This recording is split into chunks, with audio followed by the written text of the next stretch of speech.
IQ level बढ़ाने के लिए हम आपको बताए भी रहेंगे, गिन के 42 दिन में आपका आईक्यू लेवल तेज हो जाएगा। 21 दिन के अंदर अगर आपका दिमाग कभी किसी चीज को रिवाइज मार दिया ना, तो फिर वो भूलने नहीं देगा अगले 2 महीने तक। ब्रेन का सबसे महत्वपूर्ण हिस्सा जो होता है सेरिब्रम होता है। सेरिब्रम ही हमारी मेमोरी को कंट्रोल करके रखता है। जिसकी मेमोरी अच्छी होती है उसे पढ़ाई लिखाई की चीजें, हर चीजें याद रहती हैं। तो इसको नापने का भी कोई ना कोई एक यूनिट होना चाहिए ना। जैसे हम आपको गेहूं देंगे तो तुरंत उसको किलो में नापिएगा, चावल देंगे तो किलो में नापिएगा, कपड़ा देंगे तो मीटर में नापिएगा, गैस देंगे तो वॉल्यूम में नापिएगा, एमएल में नापिएगा, लीटर में पानी नापिएगा। उसी तरह से हम कितना देर याद रखते हैं इसको काटेक्स में नापते हैं। जिसका काटेक्स ज्यादा उसको कहते हैं कि ससुरा बहुते इसका दिमाग तेज है, यानी इसका आईक्यू लेवल ज्यादा है। और जिसका काटेक्स यानी याद रखने की क्षमता कम है उसे कहते हैं कि इसका काटेक्स कम है, यानी आईक्यू लेवल इसका कम है। समझ में आ गया कि नहीं आ गया? किसी को दिक्कत? अब हम आपको एग्जांपल देते हैं। आपकी लाइफ में बहुत सारे टीचर आए हैं। कुछ टीचर आपको नोट्स खोल के पढ़ाते हैं। कोनो किताब उताब नहीं है जी? हाँ, कोनो किताबें ना है भाई, खाता बुक वे देना यहाँ, इसी को समझा देते। देख, ये हिसाब किताब वाला किताब है। दिवाली के समय हिसाब किताब फाइनल होता है ना सबका, सैलरी उलरी का। तो कुछ टीचर को देखेगा ना तो ऐसे एक किताब लेके रखे रहेंगे लोग, और इसी में देख के पढ़ा देंगे। बाबू देखो, नर्वस सिस्टम का 2 पार्ट होता है, 2 ना 3 होता है। नर्वस सिस्टम का 3 पार्ट होता है। ऐसे लोगों का मतलब, ये खाता बुक रख दो भाई, इसका हिसाब दिवाली में हो जाएगा। तो ये ऐसे लोगों का इस आईक्यू लेवल कम है। लेकिन कुछ लोगों को देखेंगे आप, उनको किताब उताब से मतलब नहीं होता।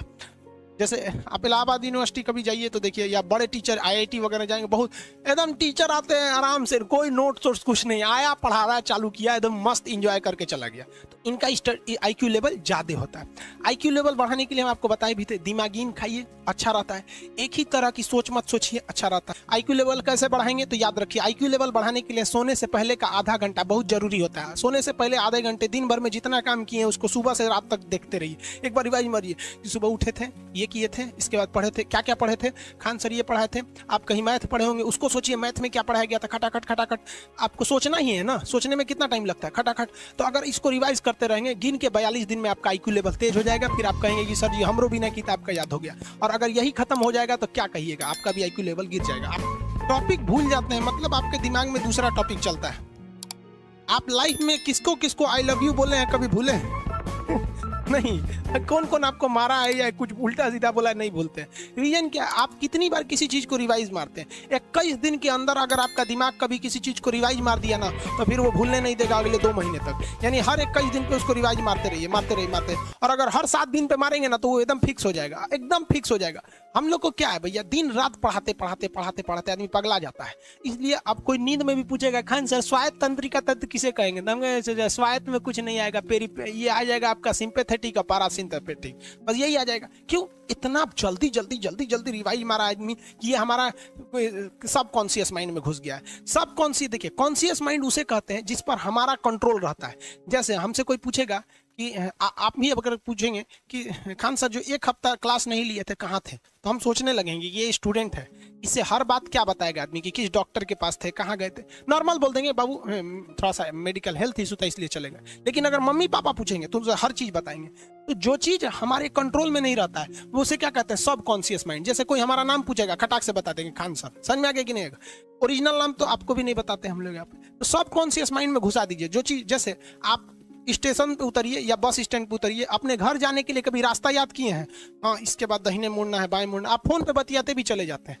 तो जब कभी किसी चीज को बहुत बार रिवाइज मार देते हैं तो वो चला जाता है सब कॉन्शियस माइंड में, फिर आपको याद करने की जरूरत नहीं है। सपना कैसे आता है? जब आपकी नींद अच्छी नहीं होती है तब।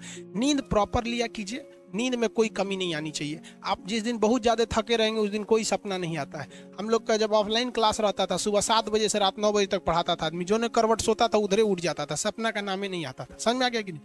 जब भी आपके बॉडी में ऑक्सीजन की कमी आएगी वो चीज़ दर्द करने लगेगा। जैसे आप दौड़ेंगे तो आप सांस ज़्यादा नहीं ले पाते, ऐसे लेते हैं तो बॉडी में सांस नहीं पहुंच पाता और हाथ पैर में आपके लैक्टिक एसिड जम जाता है, जिसलिए दर्द करने लगता है। तो जब कभी भी मेहनत करने लगेंगे या फिर दब हो जाएगा तो ब्रेन दर्द करने लगता है। दूसरा, कोमा क्या होता है? ब्रेन हमेशा वर्किंग करते रहता है। अगर वो रेस्ट में चला गया तो उसी को कोमा कहते हैं। अब परमानेंटली रेस्ट में चला गया तो मरिए जाएंगे। बेहोशी में क्या होता है कि ब्रेन और स्पाइनल कॉर्ड का संपर्क टूट जाता है।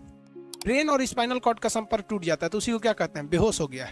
पानी उनी छिड़केंगे ना तो स्पाइनल कॉर्ड में उसमें संपर्क जुट जाएगा, लेकिन ब्रेन और स्पाइनल कॉर्ड काम ही नहीं कर रहे हैं तो कोमा में चले गए। कोमा को हाफ डेथ कहा जाता है, आधा मरा हुआ व्यक्ति है। जो व्यक्ति कोमा में चला जाता है ना, कोई जरूरी नहीं है कि वापस आएगा ही आएगा, लेकिन बेहोश है तो कोई दिक्कत नहीं, पानी फेंकिए मार देगा। उसको कहते हैं लोग बिहार में, लोग दांत लग गया, फीट मार दिया, पानी फेंकिए सही हो जाता है।